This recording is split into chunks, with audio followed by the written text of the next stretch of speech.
Dr. Sella here, and understanding gap assignments on zone dive is very important. Now you say to yourself, well, isn't this a zone concept? It is a zone concept, but you have to understand gap assignments to understand how it's a zone concept. I'm going to show you how right now. So when you run the zone dive the way Air Force runs it, the guard doesn't have a gap assignment. His goal is to set the point for the wedge. It's a six-man wedge. And he's taking two steps up the field, and if there's anybody on him, whether it's a 2-eye, 2 or 3, he's getting his nose in the V of his neck, not his head, slamming his hands through that player. So if it's a 2-eye, he'll zone step with his left foot. If it's a 3, he'll zone step with his right foot. If it's a 2, he'll step straight ahead. Nose in the V of the neck, slam his hands through that player. 4-inch northbound steps from there. If he's uncovered, he's going to go straight ahead. He's going to block the nearest inside linebacker. That makes life easy. Now, here's what you got to understand. The center's going to snap the ball. He's going to open flat at 90 degrees, and he's going to run through the crotch of the guard and then get vertical. So really, he's running to his hip, but his zone is from a 1 technique right on through to the guard. So what ends up happening is he's going to snap the ball, he's going to open flat, get to the hip of the guard, and then he is going to take 4-inch northbound steps with the guard, use his right hand to block whoever shows. If there's a 1 technique or there's somebody in the A gap, his goal is to down block that player. You're going to say, well, why would you down block that player? Wouldn't you be pushing him into the play? Well, where's that player going to go? Because then he's either going to get run into the guard or run into the tackle. He's got nowhere to go anyway. He's trapped. So that's what the center has. So the center's got the A gap. The A gap starts from his shoulder through the crotch of the guard. The tackle has the B gap. So he starts from a 4-eye through the guard's crotch. So what happens is he wedges with the guard. He'll use his left knee, left hand, 4-inch northbound steps to block whoever shows on the guard. However, if he has a 4-eye or a B gap player, he's just going to down block that player with his left forearm and then take 4-inch northbound steps from there. So the center's got the A gap, the tackle's got the B gap.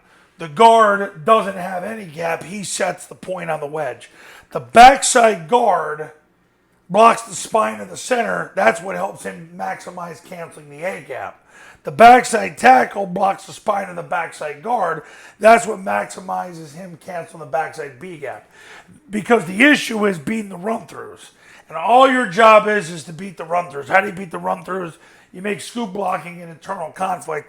And he blocks through the crotch of the center. He blocks through the crotch of the guard, which basically Coach Niamatalolo would always say you're blocking crotch to crotch.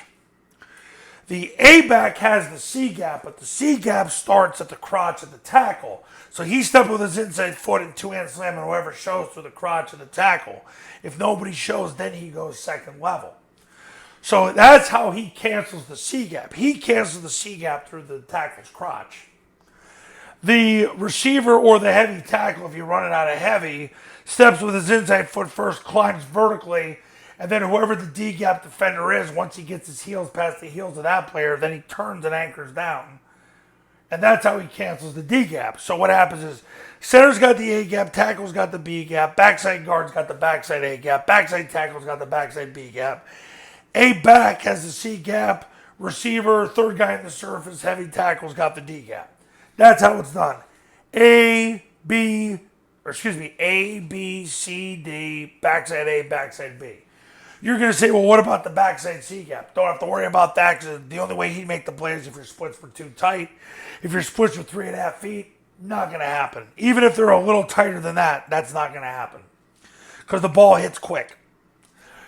The B-back is running B-gap to C-gap. He's trying to press it up there off tackle who's blocking the B-gap, and then depending on what happens with the A-back, he could run it there off the A-back's block. So he's running B-gap to C-gap. But regardless, that's what he does. The quarterback sprinting through outside the D-gap. The pitch goes to the D-gap, obviously, and this guy's just sprinting to the goalpost. But you got to understand the gap assignments, understand how the zone dive works. I know it's contradictory, but A-gap, play side A-gap, play side B-gap, play side C gap, play side D gap, backside A gap, backside B gap.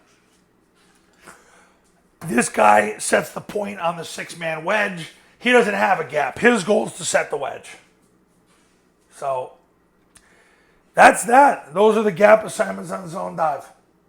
Coaches, you want to win more games in 2023, pick up the phone, give me a call. You need to learn the offense today. You figured out you can't run the spread, you can't run the wing tee. You're running the pistol, the air raid is not working for you. You're an underdog. You're like, we need an offense where we can just triple team and read people and get the ball away from the defensive line. This is the way to go. Air Force is 34-11 in the last 4 years for a reason. They have no scholarship football players, and they've won 77% of their games. And they're 5-0 against their last Power 5 opponents. So when you're ready, go to the thumbnail of this video, call that number. You can learn the offense in a day, if people do it all the time. See ya.